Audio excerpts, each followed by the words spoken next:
this is an iHeart podcast. Guaranteed human.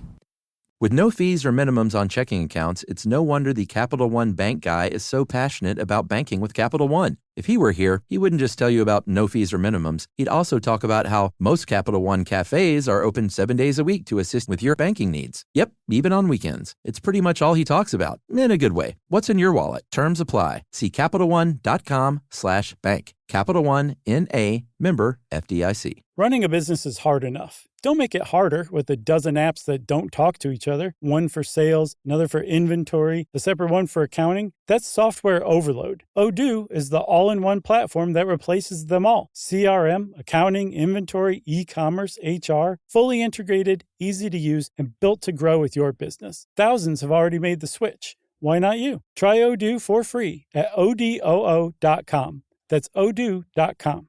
Brought to you by the reinvented 2012 Camry. It's ready. Are you?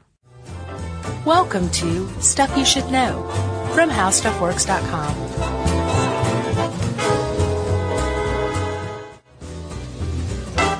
Hey, and welcome to the podcast. I'm Josh Clark. With me, as always, is Charles W. Chuck Bryant with his freakishly big fingertips that I just noticed. I don't know what you're talking about. That's a toe. I'm looking at it now, and it doesn't look any different than any other fingertip I've ever seen. Hold your hand up.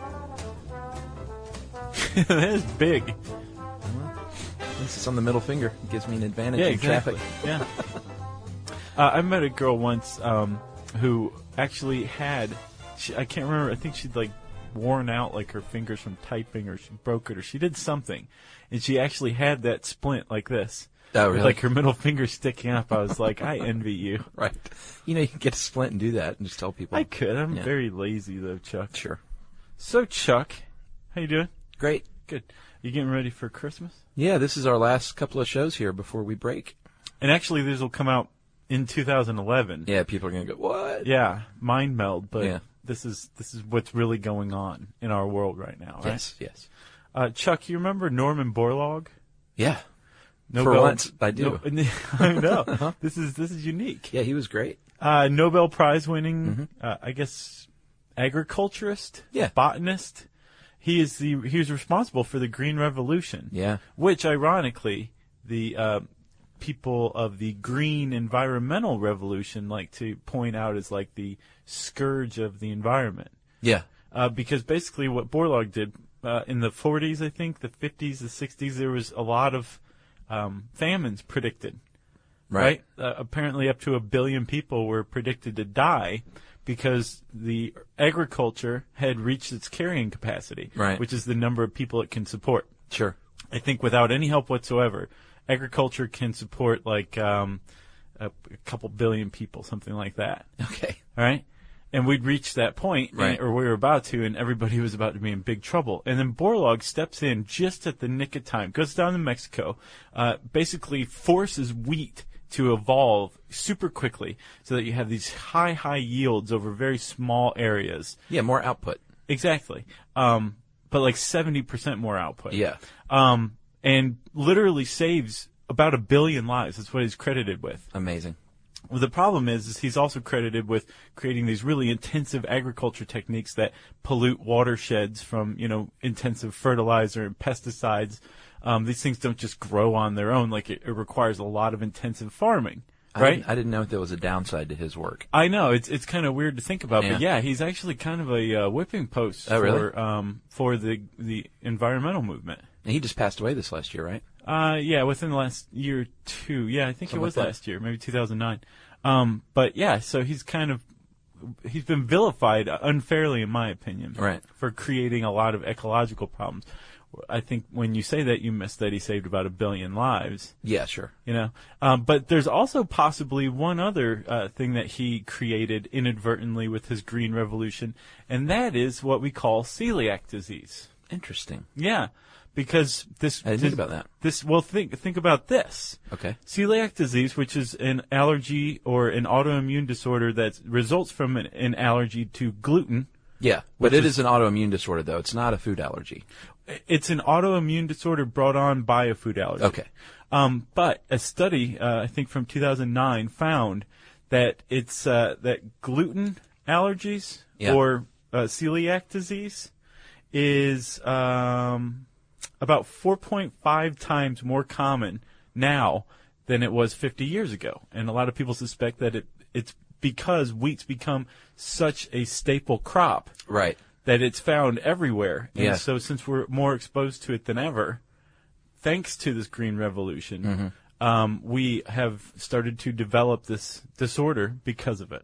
Now, so is Borlaug's, was his plan, or not, obviously it wasn't planned, but was his technique of making the wheat more high yield, did that actually increase the amount of gluten? I would imagine so, because there's just more wheat. Just more wheat. But I think also what's behind it is wheat is everywhere, because in the West, gotcha, there's so much of it that we just use it for everything. Right. And we'll see in a minute, it shows up in some pretty random places that like you wouldn't notice. Yes. Not true. That you wouldn't notice. Well, you could put some wheat in water and drink it. Well, yeah, wheat water. Right. It's good stuff. Also called beer. Wheat water. Yeah. I'm going to order one of those next time I go to a bar. Yeah, can I have some wheat water? I'll have a pint of wheat water. I'm going to order fire water when you order wheat water, okay? Well, that would be whiskey or something. Isn't fire water liquor? Mm-hmm. Whiskey. Yeah. So, Chuck, let's talk about celiac disease. Let's talk about gluten. Let's just lay it out on the table and see what happens, man. Yeah, I mean, it's all over the place now. It's a big, I would say there's some controversy because a lot of people are jumping on gluten-free diets because, like Gwyneth Paltrow said, she lost some weight. So people are using it to lose weight, which is really... Can she lose weight? Like, she's now two-dimensional. She's a sheet of paper. Yeah. So let's talk about the small intestine. So if we want to absorb what's going on here with this podcast. Nice, Chuck. Mr. Pun Guy. The small intestine absorbs nutrients. That's what it does, thanks to the little villi in there. Yes. If you have celiac disease, that means the lining of your intestine is destroyed to the point where it's not doing that job, and the nutrients go straight through to your poop. Right. And that's pretty much it. Yeah, it's just as straightforward as that. Yeah, that's celiac. I mean, there's a lot of twists and turns along the way, obviously. Well, it's not exactly straightforward. One of the we absorb nourishment in the small intestine, right? Yeah. So one of the side effects of celiac disease, of an inability to absorb the nutrient gluten, is malnourishment. Yeah. Which also happens if you've had a significant portion of your intestines removed. Yeah. Malnourishment is often a result as well. Yeah, and that can lead to potentially anemia, osteoporosis, bad things. Very bad things. And right? malnourishment just isn't good, period. So a lot of people think, well, celiac disease is an allergy to wheat. It is. But like you just pointed out, you can get malnourishment. You can develop malnourishment from it. And it is also an autoimmune disorder where the body is warding off something unnecessarily, right? Right. Like your immune system is not functioning correctly. Yeah, what is this? They say that 95% of sufferers have one of two histocompatibility leukocyte antigens. Right. So what I take from it is that's what they search for when they do a blood test for celiac disease, right? So I think what happens is we're exposed to wheat, right? Yeah. Our body mistakes the gluten. Actually, in this case, in celiac disease, our body mistakes the protein we make ourselves, right, or the enzyme we make ourselves that breaks down gluten as a foreign invader. Yeah, gluten is a protein. Have we even said that? I don't know. Gluten is a protein. Yes, it's a protein, we should say. Naturally occurring protein. Yeah, found specifically in wheat, barley, and rye. Yeah. Right? Okay, yeah. Okay, but the weird thing about celiac disease is our body's not even warding off the gluten. It's warding off the enzyme our body makes to break down the gluten. Okay. So it's all kinds of confused. Yeah. Right? So we're introduced to wheat. Here's some gluten. Our body produces this enzyme to go break it down. Our immune system goes, whoa, what's going on? Forms antibodies that are developed just to destroy these enzymes that break down gluten. Right.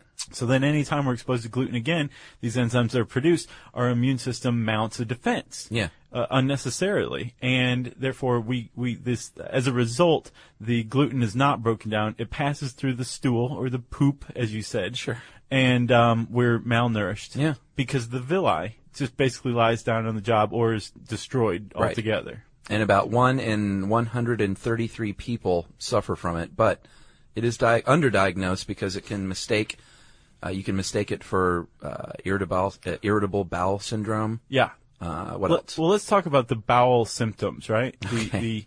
There's you can have an upset tummy, irritable bowel syndrome. You can also have chronic diarrhea, which is one of the worst kinds of diarrhea. Yeah, I would say the worst. You can lose weight even though you're eating just a normal diet. Right. Foul-smelling bowel movements. Yeah, what is that all about? It means your poop stinks bad. Yeah, but I mean, doesn't it always? I think that this is like even in the noticeable? In the realm of poop, this is bad. Like dad poop. Except without the tang of shaving cream also mixed in with it. Right. It's funny. There's a break. Like when you're a little baby, it's like the worst thing on earth. And then I remember being a kid specifically and like going to ask my dad a question. And he would just open the door and I would be like, oh my Lord, what is happening in there? I know. Wonder what it is. So I would say then your poop smells best between the ages of like 2 and 30. Right. So if you're ever going to have to smell poop, do it during those ages, right? This is going downhill fast. There's also some non-bowel related symptoms. Well, excessive gas. We didn't say that. Oh, yeah, that's a big one, too. Right. The non-bowel related symptoms are like muscle cramps, joint pain. Yeah. Irritability and depression, which I think actually are probably comorbid with smelly poop. Yeah. Fatigue. You know? Yeah. Yeah. You're just like, oh, God, I can't take this any longer. One unmistakable sign is well, not unmistakable because it could be other things, but a skin rash known as dermatitis herpetiformis. And that's like blistering and itching on the elbows and knees and your butt. Yes. So if you get that going on, you may want to get that looked into. And then part of the big problem with celiac disease, like if you go to a doctor and say, my poop smells really bad, I often have chronic diarrhea, I'm irritable, I'm gassy, and I have joint pain and I have this rash, the doctor's going to be like, you have celiac disease. You may also be asymptomatic, and this is where it's a problem, because if the symptoms are, not too terrible, like you can deal with it and you don't even really think about it. Yeah. Or if you're asymptomatic entirely, your small intestine is still being ravaged by this autoimmune disorder that you have. Yes, you may not feel terrible, but it's wrecking you. Yeah, you're going to become malnourished. You're at risk for anemia and osteoporosis and all this other stuff as well. Well, one stat that's in this article, I think Molly Edmonds wrote this, right? Yes, she did, of stuff Mom never told you. That's right. And our chief medical correspondent. For every person that is diagnosed, about 30 people have it and are undiagnosed.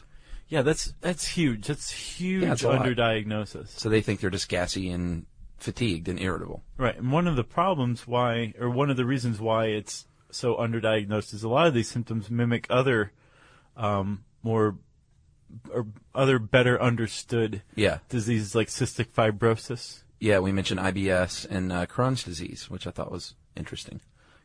Which I think is related somehow. Is it? Although they usually have to take out part of your intestine for Crohn's disease. Oh, okay. Every great idea deserves the power to bring it to life. Meet the all-new Dell XPS laptop, the perfect combination of style, power, and performance, designed to elevate everything you do. With its modern, ultra-thin design, it's as stunning as it is functional. And the battery? It's built to last all day long. From that first sip of coffee to your evening wind down without missing a beat. And when it comes to performance, the XPS doesn't just keep up, it leads the way. Whether you're tackling your biggest projects or bringing your creative vision to life, it's built for editing photos, mixing tracks, and designing masterpieces. Powered by the Series 3 Intel Core Ultra processors, the XPS gives you the freedom to create without limits all day long. The Dell XPS proves there's no need to compromise. Style, power, and reliability come together in one expertly crafted machine. Check out the all-new Dell XPS at dell.com/XPS.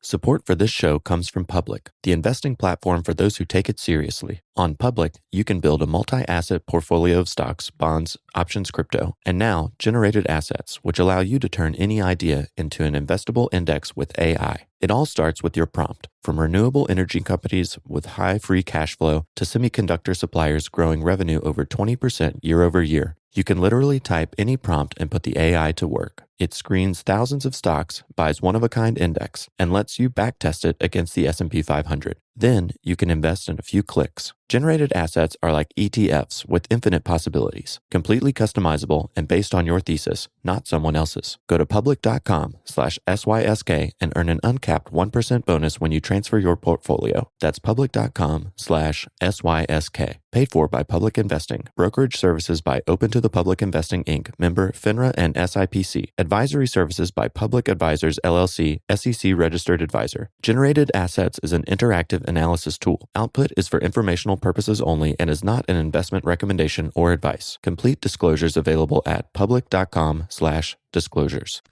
So Molly suggests, to be your own advocate, which is always a good idea, and because a lot of doctors will bypass that. But I bet these days doctors are hearing more and more from people saying, I think I might have celiac disease. Right. And a lot of people has celiac disease, and the idea of gluten and eating a gluten-free diet, which as it stands right now is the only treatment for celiac disease, is eating a gluten-free diet. As more and more people become aware of it, I think a lot of people are starting to adopt that. Sure. Not only because of celiac disease, a lot of people consider it to be healthier. Yeah. That possibly gluten is responsible for the widespread depression, aches and pains, murder rates, like everything that's wrong with the world. It can be traced to gluten or casein, which is, I think, what is the responsible party for lactose intolerance, right? Right. So a lot of people are eating what's called gluten-free, casein-free diets, right? Well, you can have a gluten sensitivity without having celiac disease. So that's important to point out. Without having full-blown celiac disease, you can have a sensitivity to it, but the things that I've read say that if you don't have a sensitivity to it and you're not celiac, you don't have celiac disease, then there's really no reason to avoid it. And a lot of it is, it's sort of the fad now. It is. But it makes you wonder. Sometimes the mob mentality is correct, True. If you do think you have celiac disease, though, and you're considering adopting a gluten-free diet, hold off and actually go to the doctor first if you want to be properly diagnosed. Because once you adopt a gluten-free diet, it's going to mess with the results of the blood test. Yeah, you can actually show a false positive for celiac because you're avoiding gluten in the blood. It won't show up. Oh, no, I thought it said you can appear to have celiac disease. Oh, see, what I took from it is that it won't show up because your body's not producing the antibodies that they look for in the blood test, because adopting a gluten-free diet is so effective that your body starts healing itself pretty quickly. Am I wrong? I don't know. It just says it can distort the blood test. So it just messes. It just messes with it one way or the other. Right. So if you want to be diagnosed with celiac disease, if you think you have it, go get diagnosed and then adopt the gluten-free lifestyle. And that is the good news, that you're going to stop experiencing symptoms within a couple of days, possibly a week or so, and then your small intestine will begin to repair itself and function correctly. Yeah. Because it's just the gluten that your body's reacting to, and if there's no gluten, hey. Yeah, they call it disease, so I guess it qualifies, but to me, it's more of a condition. If you can just quit eating gluten, it'll repair itself, although it's uncurable, so I guess it is technically a disease. And we talked about diets, right? The gluten-free, casein-free diet is actually a lot of parents of autistic kids, which, by the way, I checked with a guy who has an autistic kid, and he said it's cool to call them autistics rather than people with autism, or both. Oh, really? He said he thought it was. He'd been doing it for the last 20 years, so. That's just his opinion. Sure. Right. But at the very least, he won't be offended. Okay, good. But there's a certain amount of logic to feeding kids with autism a gluten-free, casein-free diet.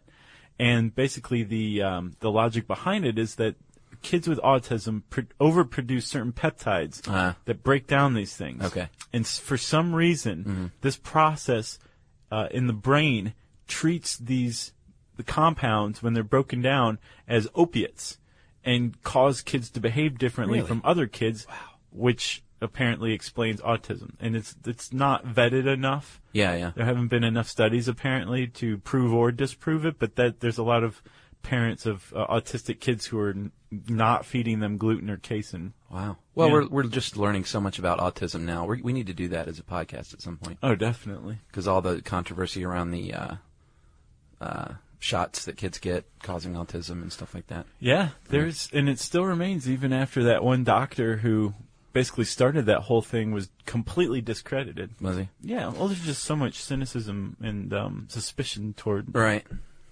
the establishment. Right. So we'll do autism. We promising that? Yes. So we were talking about the fact that gluten products are lousy with this stuff these days. Mm-hmm. It's obviously, if it's in wheat, barley, and rye, it's going to be in any kind of baked good with this stuff: crackers, pasta, cereal, bread. Sure. But it's also in some weird things. Not weird things, but it's weird that it's in these things. Right. Like salad dressing is so weird. Yeah. Salad dressing, soy sauce, peanut butter, ice cream, pudding. Yeah. Lipstick and toothpaste. Yeah. Beer, obviously. Yeah. Vitamins and envelope adhesive. Yeah, which makes me wonder, is that Seinfeld? what killed Susan from Seinfeld? Did she die? Did she have like a really heightened Maybe. Gluten allergy? Perhaps. So yeah, it's in all those things. Obviously, any kind of anything made with flour. So you might not think about soup like a chowder right. or a gravy that's thickened with flour. I wouldn't want to live if I couldn't eat gravy. Really? Yeah. You wouldn't want to live a gravy-free life? Either that or my bowel movements would stink because I would not stop eating gravy. What's the point? If you can't eat gravy, what's the point of eating anything? Yeah, I'm with you. You do the dark brown gravy or like the light brown? Anything. I prefer brown gravy, like dark brown. Like KFC? Yes, yeah. But I will eat any gravy, really. All right. The other good thing about the fact that gluten is all over everyone's radar now is that if you do want to live a gluten-free life, it's a lot easier now, too, because there's tons of products now that are touting being gluten-free. Including gluten-free beer? Yeah. Do you know the brands? I was curious about that. No. Interesting. No, but there's several out there. I think Terrapin, one of our breweries from beloved Athens, Georgia, has a gluten-free beer. Oh, really? I think. I think that several brands have started to produce gluten-free beer, because really all you need is some sort of starch to get things going. Yeah. It doesn't have to be wheat. You could conceivably use rice. There's also a soy vodka that's awful, but it's out there. Have you had it? Because think about it, gluten vodka is often made from grain, and you're in big trouble with whiskey, vodka. I have had it. It was one of the few free shots I've ever given back in my life. Really? It was. Now, when you mean give it back, you spit it back at the bartender? No, I grabbed two. And I did one and actually caught the girl who was handing them out's attention and put it back on the tray. You put the little test tube back in the thing? So bad.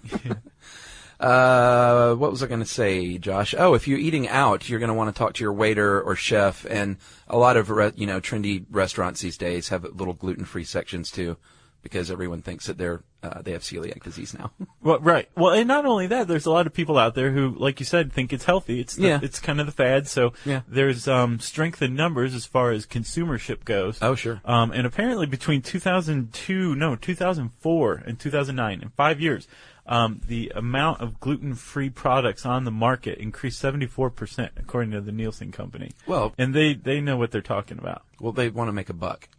Well, who, the Nielsen company? No, just people that make products that you consume. They want to make a buck, so they know that gluten-free is a big deal, so they slap gluten-free on there. And obviously remove the gluten. I'm not saying they're lying to everyone. Mellow Mushroom has a gluten-free pizza. Oh, really? Uh-huh. Of course they do.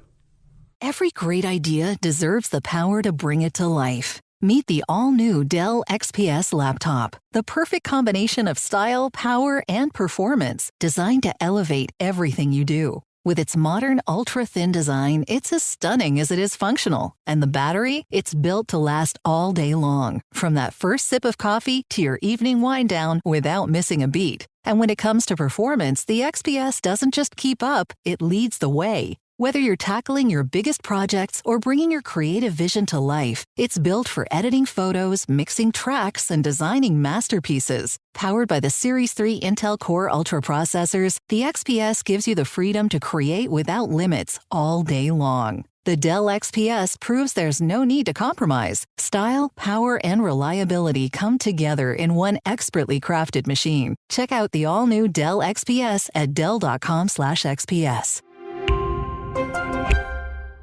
Support for this show comes from Public, the investing platform for those who take it seriously. On Public, you can build a multi-asset portfolio of stocks, bonds, options, crypto, and now generated assets, which allow you to turn any idea into an investable index with AI. It all starts with your prompt, from renewable energy companies with high free cash flow to semiconductor suppliers growing revenue over 20% year over year. You can literally type any prompt and put the AI to work. It screens thousands of stocks, buys one-of-a-kind index, and lets you backtest it against the S&P 500. Then you can invest in a few clicks. Generated assets are like ETFs with infinite possibilities, completely customizable and based on your thesis, not someone else's. Go to public.com/SYSK and earn an uncapped 1% bonus when you transfer your portfolio. That's public.com/SYSK. Paid for by Public Investing. Brokerage services by Open to the Public Investing, Inc., member FINRA and SIPC. Advisory services by Public Advisors, LLC, SEC registered advisor. Generated Assets is an interactive analysis tool. Output is for informational purposes only and is not an investment recommendation or advice. Complete disclosures available at public.com/disclosures. Molly points out that one thing you can do is instead of to try and avoid gluten, just look at a list of safe foods. It might be easier just to think in the realm of vegetables and fruits, nuts, dried beans, milk and eggs. Soups. Yeah, clear soup. No gravy. Dairy. And by Chuck, I want to correct myself. Corn, rice, soy. Retail sales of gluten-free products have increased 74%, not the number of products on the market. Oh, okay. Retail sales. But still, I think that that's directly proportionate to the number of products on the market. Also, Josh, potato and quinoa. I like how you say that. How should I say it? I think that's right. Oh, okay. Instead of quinoa. How I've always said it. Chuck, what happens if you are a Catholic? You're in big trouble, aren't you? Yeah, like it's made with wheat, and they're not going to bend on that, right? Isn't that the deal? The Pope, the Catholic Church has actually issued a ruling. This is Pope Scary, the new guy? Pope, yeah. Oh, yeah, you're right. He looks creepy. That's the reason I say that. Okay, I'm glad you said that. The Catholic Church issued a ruling on the presence of gluten in the communion wafers and said that the true Eucharist bread must be made with wheat, right? Apparently, there is a young girl whose communion was nullified by the Catholic Church because she had received her first communion as a low gluten wafer, which the Protestants have come to embrace. So they said that didn't count? They said she's not a Catholic. Like, she didn't. There are several rites to Catholicism. There's baptism, first communion, first penance, confirmation, marriage, and last rites, right? Look at you, man. And you can still rattle that off. Right. So one of her, I guess, points of Catholicism was literally overturned, hers personally, by the Catholic Church because she had received a low gluten wafer. And they wonder why Catholicism is losing its members. Because they're basically saying to her, we're forcing you to have stinky poop. Little girl. We don't care if you can die from this. Well, it's only one little wafer, though. Well, the problem also is the Protestants have embraced low gluten wafer, but low gluten doesn't mean no gluten. Right. So there's kind of that, too. I mean, people with severe celiac disease can, still have a pretty bad reaction to a communion wafer. Yeah. And Chuck, this is a big deal. I mean, it's not to you and me, but to, devout Catholics who have celiac disease. This is a big deal. Yeah, it's a very important right for them. And it is very disappointing that the church came out and ruled like, nah, sorry. It's like roll with the changes a little bit, Yeah. Which is weird because the church has been known to, sure. evolve over time. Like, there used to be such a thing as purgatory. Not anymore, according to the Catholic Church. Right. But the Eucharist has to be made with wheat. Interesting. It is interesting. I think we said the word gluten enough now to where it sounds funny to me in my head. Yeah. Yeah, it sounds very northern Midwestern. Gluten? Yeah. Yeah. Gluten, like smorgasbord or something. Do you have anything else? I got nothing else. I mean, I could keep talking for a while. No, I'd just say if you think you have a gluten sensitivity, you should go see a doctor, get your blood test. I think after the blood test, they'll even do a biopsy of your small intestine, I guess. And if you're a heavy smoker and you're not sure if you have a gluten sensitivity, ask a friend or loved one who lives with you. They'll tell you. Oh, because you can't smell? Mm-hmm. Gotcha. And if you want to learn more about celiac disease and whether or not it's plural, you can type that in, CELIAC, in the handy search bar at howstuffworks.com. It'll bring up a very interesting and concise article by Molly Edmonds, who manages to marry Greek mythology and autoimmune disorders of the intestine. Pretty deftly, really. Yeah, in the intro? Yeah. Since I said handy search bar, that means then it's time for listener mail. Yeah, Josh, I'm going to call this a couple of emails from the same girl. Okay. It's first kiss stuff, and then there was an update. You'll see what I mean. From Allison? Yes. Yeah. Guys, you asked for a story about a first kiss. I think I have just the one. If you hold on through the cheesy parts, you'll see how it all comes back to you guys. Is this the girl from who had her first kiss at 27? No, I already read that one. Yeah, I thought this was a follow-up. No, this is a different girl. Okay. When I was 18, she was a late bloomer too, because she was 18. Okay. 2 late bloomers. I interned for a summer in Paris, staying at an international house students. Interned like she wasn't allowed to leave Paris? That's what she said. Okay. I met the most wonderful people there. 2 English brothers and an Irishman became my particular friends, and we decided to go on a weekend trip to Venice. In a turn of fortune, our last night landed me alone on a dock in Venice with one of the Brits that had shyly been flirting with me for months. It may have been pheromones. It may have been that our teeth did not smash together. But my first kiss led to my first love. Wow. We have been together for 2 years now, all of it long distance. On a return vacation to Italy we took last winter, the Brit introduced me to Stuff You Should Know. I've been hooked ever since. And as sad as it may sound, you guys helped us stay connected by either sharing of our headphones, LOLing to your podcast as we traveled, or listening separately before we go to bed an ocean apart, only to discuss the newest episode in the morning. That is very sweet. Here's an update. She sent me an update a couple of weeks later. The Brit and I actually broke up for a few months, with his career about to start in London and my graduate studies starting next year in New York, and a few other complications. However, he said he's made a mistake and he's trying to win me back. He's even willing to move to New York for me. Sweet. He's just waiting for me to decide if that's what I want, and I've been giving him a hard time as I make up my mind. I quote directly when he said, "Listening to Josh and Chuck at night before I go to bed without you is torture." Oh, that is really sweet. This guy's pretty cool. It read a different way. Listening to Josh and Chuck is torture. I told you that you guys play an important part in our lives. To make a long story short, I want to give him a second chance. He's the love of my life. Would there be any chance that you could read my email and perhaps let him know that I'm still his? Wow. I just got chills, Chuck. So, nameless Brit, Allison says she still loves you. Sounds like you're moving to New York, buddy. Sounds like the Big Apple's calling your name, my friend. So if you had a secret, I'm sorry, not so secret kiss on a dock in Venice with a girl named Allison, then we're talking to you, because she didn't give a name. She just calls him Brit. Maybe his name's Brit. Maybe Brit from Great Britain. So that's it. Wow. And she's since bugged me a couple of times, like, "Are you going to read it?" I was like, well, "Have you not talked to him?" Right? Yeah. Why don't you tell him? Refusing to contact him until this comes out. It's weird. Well, I hope they don't actually. I hope he doesn't move on because he doesn't hear from her because we didn't publish fast enough. Right. Wow. I can't even think of something to call for. That was really sweet. If you've ever been on a boat that started sinking, we want to hear about it. Yes. Hopefully the Brit will be flying, actually, to New York rather than sailing. I doubt if he's taking a steamer ship. If you've ever been on a boat that started sinking, we want to hear about that story. You should probably just go ahead and put it in an email, and you can address that email to stuffpodcast@howstuffworks.com. For more on this and thousands of other topics, visit howstuffworks.com. To learn more about the podcast, click on the podcast icon in the upper right corner of our homepage. The How Stuff Works iPhone app has arrived. Download it today on iTunes. Brought to you by the reinvented 2012 Camry. It's ready. Are you?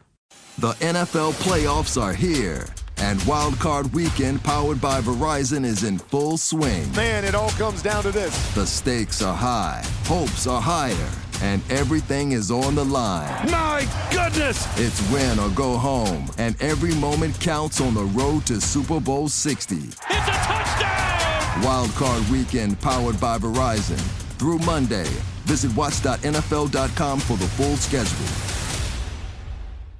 These days, it seems like AI agents are just about everywhere you turn, every field and every function. But without identity, you can't trust they'll serve your business instead of jeopardizing it. Fortunately, Okta helps you get identity right by securing your AI agents' identities, giving you a single layer of control, a single standard of trust. So whether an AI agent supports a single user or your entire enterprise, with Okta, you'll turn risk into opportunity. Secure every agent. Secure any agent. Okta secures AI. This is an iHeart podcast.